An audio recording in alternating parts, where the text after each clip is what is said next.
أشهد أن لا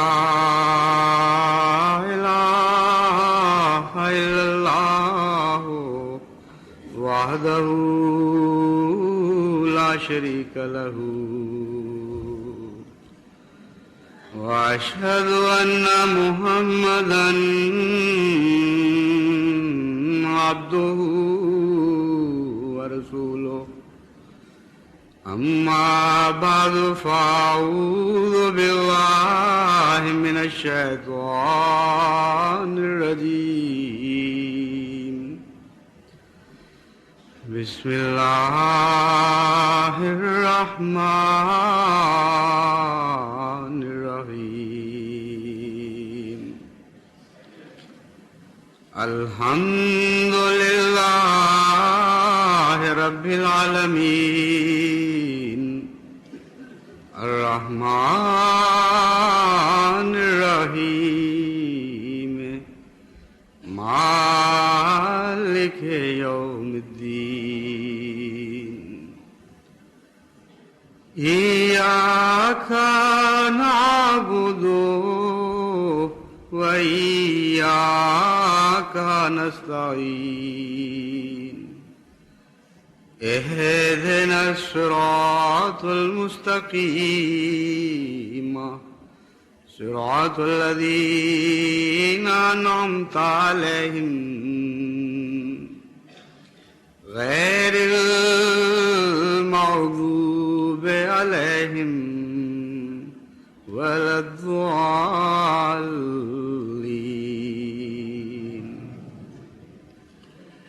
وأقم الصلاة طرفي النهار وزلفا من الليل إن الحسنات يذهبن السيئات ذلك ذكرى للذاكرين واصبر فإن الله لا يضيع أجر المحسنين فلولا كان من القرون من قبلكم أولو بقية ينهون عن الفساد في الأرض إلا قليلا ممن أنجينا منهم واتبع الذين ظلموا ما أترفوا فيه وكانوا مجرمين. عبادت الہی کے مختلف مقاصد ہیں اور مختلف فوائد انسان کو پہنچتے ہیں. تعلق باللہ اس کا ایک مضمون ہے اور تعلق بالعباد اس کا دوسرا پہلو ہے. اور تعلق بالعباد میں سب سے بڑا فائدہ نماز یہ دیتی ہے کہ خوبیاں پیدا کرتی چلی جاتی ہے معاشرے میں اور معاشرے کی بدیاں دور کرتی چلی جاتی ہے اور دن بدن معاشرہ زیادہ دلکش، زیادہ خوبصورت، زیادہ دلربا ہوتا چلا جاتا ہے. چنانچہ قرآن کریم فرماتا ہے کہ اس مقصد کی خاطر بھی نماز کو ادا کرو اور بڑی ذمہ داری کے ساتھ ادا کرو، اس امید پر کہ تمہاری عبادتوں کے بدلے، تمہاری عبادتوں کے نتیجے میں بالآخر تمہارا معاشرہ نہایت حسین اور جنت نشان بن جائے گا. فرماتا ہے نماز کو دن کے دونوں کناروں پر کھڑا کرو. جس طرح حفاظت کے لیے فوجیں مقرر کی جاتی ہیں اس طرح کا نقشہ کھینچا ہے کہ گھیر لو اپنے دن کو نمازوں سے اور راتوں کو بھی کچھ اٹھو اور وہاں بھی خدا کی عبادت کرو. کیوں؟ اس لیے کہ ان الحسنات یذہبن السیئات، کیونکہ نیکیوں میں یہ خوبی پائی جاتی ہے کہ وہ بدیوں کو دور کر دیتی ہے. اس لیے نماز کا جو اخروی فائدہ ہے وہ تو الگ ہے، تعلق باللہ کا مضمون اپنی جگہ ہے، لیکن اس دنیا میں بھی انسان کو نماز سے جو نمایاں فائدہ پہنچتا ہے وہ یہ ہے کہ اس کے اندر، اس کے معاشرے میں حسن پیدا ہونے لگ جاتا ہے اور بدیاں دور ہونے لگ جاتی ہیں. اور یہ قانون قدرت ہے جو اٹل ہے، ازلی اور ابدی ہے، اس میں کبھی کوئی تبدیلی آپ نہیں دیکھیں گے کہ حسنات برائیوں کو دور کرتی ہیں. یہ جو طرز کلام ہے قرآن کریم کی، یہ دنیا کے عام تصور سے بالکل مختلف ہے. یہ جو نتیجہ نکالا گیا ہے کہ حسنات برائیوں کو دور کرتی ہیں، عام انسانی فہم نے جو نتیجے اخذ کیے ہیں یہ اس کے بالکل برعکس ہے. عام طور پر غلطی سے کوتا نظر انسان یہ سمجھتے ہیں کہ بدیاں زیادہ طاقتور ہوتی ہیں اور نیکیاں کمزور ہوتی ہیں. کہتے ہیں بدی راہ پا گئی اس کے اندر، اور جو جو بدی داخل ہونے شروع ہوئی اس نے نیکی کو دھکیل کر باہر کرنا شروع کیا. قرآن کریم ایک حیرت انگیز عقل و دانش کی ایسی کتاب ہے کہ جو انسانی فطرت کی غلطیوں کو بھی درست کرتی چلی جاتی ہے، اس کے اخذ کیے ہوئے نتیجوں کو بھی درستی کرتے ہوئے اس کی صحیح رہنمائی فرماتی ہے. اللہ تعالیٰ فرماتا ہے کہ حسنات میں طاقت ہے اور بدیاں کمزور ہیں. وہ قومیں جن میں تم بدیاں دیکھتے ہو، دراصل ان میں سے پہلے مثبت خوبیاں دور ہونی شروع ہوئی تھیں. پہلے ان کے اندر حسنات غائب ہونا شروع ہوئیں، اور حسنات کے نہ ہونے کے نتیجے میں چونکہ خلا نہیں ہو سکتا اس لیے لازماً بدیاں اس کی جگہ پہنچ جاتی ہیں. انسانی فطرت خلا میں نہیں رہ سکتی. انسانی مزاج بغیر کسی چیز کے نہیں زندہ رہ سکتا. اللہ تعالیٰ فرماتا ہے کہ جب تک نیکیاں موجود رہتی ہیں وہ حفاظت کرتی ہیں اور بدیوں کو اندر داخل نہیں ہونے دیتی. اور بدیاں تو ایک منفی پہلو ہے. جس طرح روشنی کے مقابل پر اندھیرا ہے، اگر روشنی نہیں ہوگی تو اندھیرے نے تو آنا ہی آنا ہے. اس لیے یہ حیرت انگیز طور پر روحانی دنیا کی سائنٹیفک کتاب ایسی ایسی اصطلاحیں استعمال فرماتی ہے اور ایسے ایسے مضامین پر روشنی ڈالتی ہے کہ انسانی عقل وہاں تک پہنچ ہی نہیں سکتی. جب ایک دفعہ علم ہو جائے قرآنی نقطۂ نگاہ کا، پھر جب آپ تدبر کریں اور غور کریں تو حیرت انگیز طور پر قرآنی بیانات کو سچ پائیں گے. یہ بنیادی بات ہے کہ نیکی ایک مثبت پہلو ہے اور بدی نیکی کے فقدان کا نام ہے. بس جو نیکی کم ہوگی بدی زیادہ ہونی شروع ہو جائے گی. یہ نہیں ہو سکتا، ناممکن ہے کہ نیکی موجود ہو اور پھر بدی اندر داخل ہو جائے. تو اللہ تعالیٰ فرماتا ہے کہ تم اگر معاشرے کی اصلاح چاہتے ہو تو نیکیوں میں سے بھی چوٹی کی نیکی ہے اس کو اختیار کرو. عبادات کو قائم کرو اور عبادات سے اپنے اوقات کو گھیر لو. کوئی گنجائش نہ چھوڑو باقی جہاں عبادت کا پہرا نہ لگا ہو. اور عبادتیں جو تمہیں حسن عطا کریں گی وہ حسن تمہاری برائیوں کو دور کرنے کا ذمہ دار ہو جائے گا. یہ ہے خلاصہ اس کلام کا جو میں نے آپ کے سامنے پڑھ کے سنایا. اب آپ مزید غور کریں تو آپ کو دو قسم کے نمازی نظر آئیں گے. ایک وہ نمازی جو نماز تو پڑھتے ہیں لیکن ان کے معاشرے کی بدیاں دور نہیں ہو رہی ہوتی. ایک وہ نمازی جو جتنا خدا کے قریب ہوتے چلے جاتے ہیں اتنا زیادہ ان کے اندر پاک تبدیلیاں ہونے لگتی ہیں. ان کی کایا پلٹ جاتی ہے، ان کے مزاج کی کیفیت بدل جاتی ہے، یہاں تک کہ ان کے اندر ایک جذب پیدا ہو جاتا ہے. ان کے قرب سے آپ لذت محسوس کرتے ہیں، ان کی صحبت میں آپ محفوظ محسوس کرتے ہیں اپنے آپ کو. آپ کو خطرہ نہیں رہتا کہ ان کی طرف سے شر کا کوئی پہلو آپ کی جانب چلے گا. ہاں یہ امید رہتی ہے کہ کوئی نہ کوئی خیر کی بات ان سے آپ تک پہنچے گی. یہ وہ عبادت کرنے والے ہیں جو حقیقی عبادت کرتے ہیں، جو سچی عبادت کرتے ہیں. اور وہ ظاہری علامتیں جو اس دنیا میں ان میں ظاہر پیدا ہو جاتی ہیں وہ ثابت کرتی ہیں کہ یہ سچی عبادت کرنے والے تھے. ورنہ عبادت کے باوجود اگر برائیاں موجود رہیں تو لازماً وہ عبادتیں جھوٹی ہیں، ان کے اندر کوئی اخنا ہے، کوئی کمزوری پیدا ہو گئی ہے. کیونکہ قرآن کریم کھلا کھلا اعلان کر رہا ہے کہ عبادت ایک حسن ہے، حسنات میں سے ایک اعلیٰ درجے کی حسنہ ہے. اور عبادت کے ہوتے ہوئے لازماً تمہاری برائیاں کم ہونی شروع ہو جانی چاہیے. جس طرح برتن میں اگر تیل پڑا ہو آپ پانی ڈال دیں تو وہ تیل کو دھکیلنا شروع کر دیتا ہے کیونکہ زیادہ وزنی ہے. بالآخر اگر آپ پورے برتن کو پانی سے بھر دیں گے تو پورا تیل باہر نکل جائے گا۔ نیکیوں میں ایک وزن ہے، ایک باقی رہنے کی طاقت ہے، اور ان کے ہوتے ہوئے برائیوں کے مقدر میں لازماً فرار ہے۔ چنانچہ اسی لیے قرآن کریم مختلف پہلوؤں سے اس حقیقت کو کھولنے کے لیے مختلف طریقے اختیار فرماتا ہے جاء الحق وزهق الباطل ان الباطل کان زہوقا۔ حق اور حسنہ ایک ہی چیز کے دو نام ہیں۔ فرماتا ہے دیکھو حق آیا اور باطل بھاگ گیا۔ یہ کوئی اتفاقی حادثہ نہیں ہے، یہ ہو ہی نہیں سکتا کہ کبھی حق آئے اور پھر حق بھی بھاگ جائے، یہ ناممکن ہے، کیونکہ فرمایا ان الباطل کان زہوقا، باطل کی فطرت میں حق کے مقابل پر دوڑنا ہے، اس کو تعلیم یہ دی گئی ہے، اس کی ساخت ایسی ہے باطل کی، اس طرح اس کی تخلیق کی گئی ہے کہ لازماً اسے حق کے مقابل پر بھاگنا ہی بھاگنا ہے، جس طرح روشنی کے مقابل پر اندھیرے کے لیے فرار کے سوا اور کچھ ممکن نہیں۔ چنانچہ قرآن کریم حسنہ اور حق کی جو تعریف فرماتا ہے وہ ایک نہایت ہی اعلیٰ درجے کی مثبت تعریف ہے۔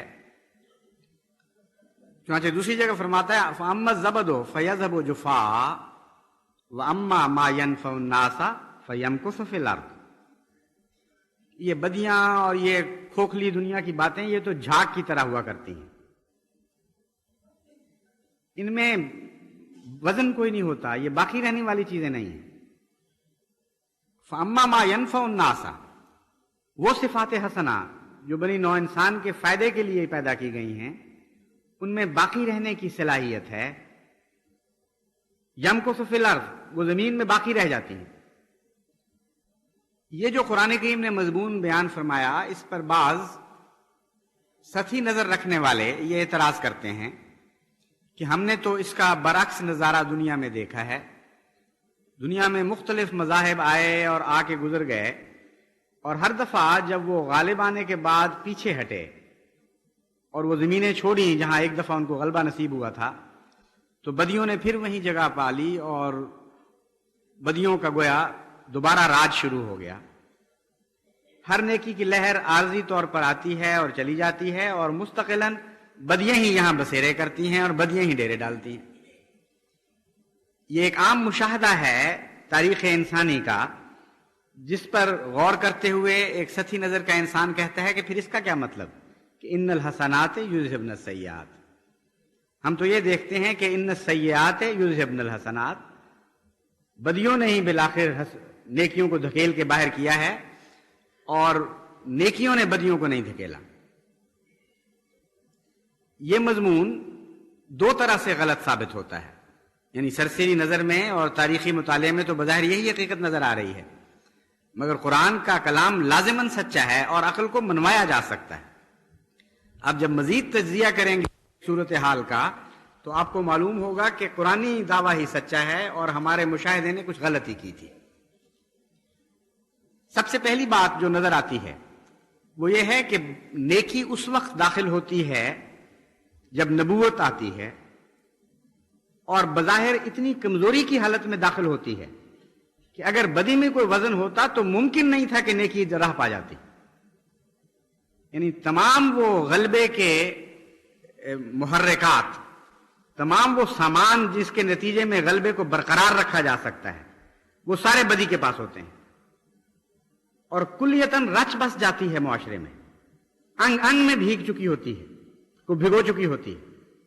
جیسا کہ قرآن کریم نے نقشہ کھینچا ظہر الفساد فی البر والبحر، کہ دیکھو محمد مصطفیٰ صلی اللہ علیہ وآلہ وسلم ایسے حال میں تشریف لائے کہ گویا پاؤں رکھنے کی بھی جگہ نہیں تھی نیکی کے لیے، نہ خشکی میں کوئی جگہ باقی تھی نہ تری میں کوئی جگہ باقی تھی۔ بعض دفعہ ایک گند اتنا پھیل جاتا ہے کہ حقیقتاً وہاں پاؤں رکھنے کی بھی گنجائش نہیں رہتی۔ تو قرآن کریم تو یہ فرماتا ہے کہ ایسے حال میں محمد مصطفیٰ صلی اللہ علیہ وآلہ وسلم نے طلوع فرمایا کہ جب ایک چپا بھی گنجائش نہیں تھی نیکی کے لیے، وہاں قدم رکھا ہے اور دیکھا یہ پھر دنیا نے کہ نیکی نے پھیلنا شروع کیا، نیکی کی زمینیں بڑھنی شروع ہوئی اور بدی سمٹنے لگ گئی۔ تو وہ تمام ذرائع جو غلبے کے ذرائع کہلاتے ہیں عرف عام میں، وہ تمام محرکات جن کے نتیجے میں تسلط ہو سکتا ہے، وہ سارے بدی کو حاصل تھے۔ کامل طور پر نیکی کو نکال کر باہر کر دیا گیا تھا. پھر داخل بھی ہوئی ہے کسی فوج کے ساتھ نہیں، کسی جبر کی تعلیم کے ساتھ نہیں، کسی جتھے کے ساتھ نہیں آئی. ایسی کمزور حالت میں آئی ہے کہ پنپنے کے لیے کوئی وجہ ہی معلوم نہیں ہوتی. سارے آپ ان واقعات کو، ان شواہد کو ایک کمپیوٹر میں ڈال دیں جو حضرت محمد مصطفیٰ صلی اللہ علیہ وآلہ وسلم کے زمانے میں بدی کی تائید کر رہے تھے، اور دوسری طرف حضرت محمد مصطفیٰ صلی اللہ علیہ وآلہ وسلم کا پیغام اور طرز عمل کو ڈال دیں، اور یہ بھی ساتھ لکھ دیں اس میں کہ یہ وہ شخص ہے جو سب سے زیادہ ہر دل عزیز تھا، مگر اس دعوے کے بعد کہ میں نیکی کی تعلیم دوں گا اور نیکی کے زور سے بدی کو غائب کروں گا، یہ آج قوم میں سب سے زیادہ مغضوب بن چکا ہے.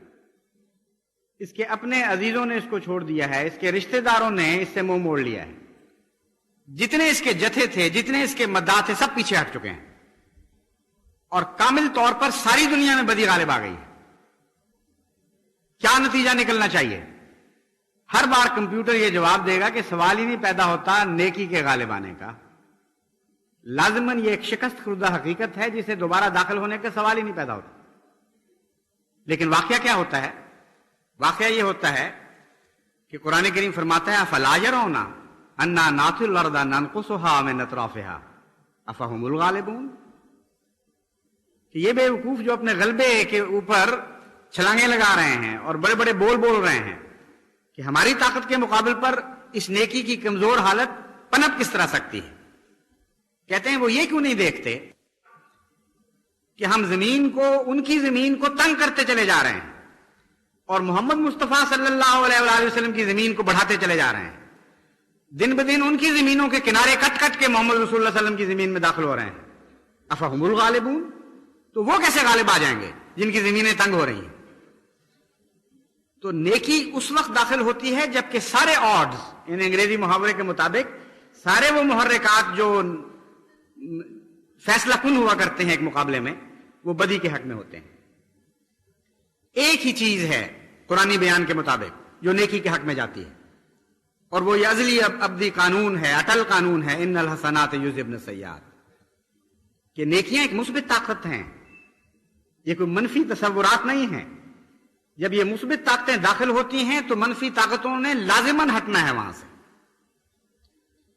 پھر وہ قومیں جب اپنی مثبت طاقتوں کی حفاظت نہیں کرتی، پہلے نیکیوں کو چھوڑنا شروع کرتی ہیں، پھر ان میں بدیاں راہ پاتی ہیں. جب تک نیکیاں موجود ہوں بدی کو مجال نہیں ہے کہ وہ راہ پا جائے. ایک تو یہ نقطہ نگاہ ہے جس کے ساتھ جب آپ تجزیہ کرتے ہیں تو وہ فلسفیانہ خیال باطل نظر آتا ہے کہ ہمیشہ بدی غالب آئی ہے، نیکی غالب نہیں آئی. دوسرا، جب آپ تاریخ انسانی کا مطالعہ ایک گراف کی شکل میں کرتے ہیں، ایسی صورت میں کہ ہر تہذیب کے بعد اگلی تہذیب جب آئی تو اس کا کیا مقام تھا، اس کے بعد جو اگلی تہذیب آئی اس کا کیا مقام تھا، تو یہ دیکھ کر آپ حیران ہو جاتے ہیں کہ بظاہر نیکیاں شکست کھا کر چلی گئی ہیں، لیکن ہر منزل پر کچھ باقی رہنے والی ایسی صلاحیتیں چھوڑ گئی ہیں جنہوں نے انسان کے اخلاق کے معیار کو بلند تر کیا ہے، نیچے نہیں گرایا. وہ انسان جو جنگل کے، جو پتھر کے زمانے کا انسان تھا، یا بعد میں اس نے نیا دنیا میں رسنا بسنا سیکھا، اس وقت اس کی بہیمانہ حالتیں اتنی خطرناک تھیں کہ اس کے اس زمانے کے جو مذہبی تصورات یا تہذیبی تصورات ہیں وہ بہت زیادہ بھیانک ہیں آج کے مقابل پر. ان کو جب نبیوں نے تہذیب سکھائی تو نبیوں کے جانے کے بعد رفتہ رفتہ وہ پھر بدیوں کی طرف مائل ہوئے، لیکن پہلے مقام تک نہیں گرے. ہر اگلی جو لہر آئی ہے وہ پہلے سے اونچا چھوڑ گئی ہے، ہر اس سے اگلی لہر جو آئی ہے وہ اس سے پہلے سے اونچا انسانیت کا مقام چھوڑ گئی ہے. چنانچہ آج جو تصور ہے آزادیوں کا اور انسانی حقوق کا، اس کا عشر اشیر کیا، اس کا 1000واں حصہ بھی آج سے 2-4 ہزار سال پہلے موجود نہیں تھا. یعنی بدی کے باوجود بدی ویسی قوت اختیار نہیں کر سکی، ویسا قبضہ نہیں جما سکی دوبارہ انسان پر جیسا اس کو پہلے حاصل تھا، کیونکہ کچھ نہ کچھ نیکیاں باقی رہ جاتی ہیں جو بدیوں کو اندر نہیں آنے دیتی. چنانچہ ایک مرتبہ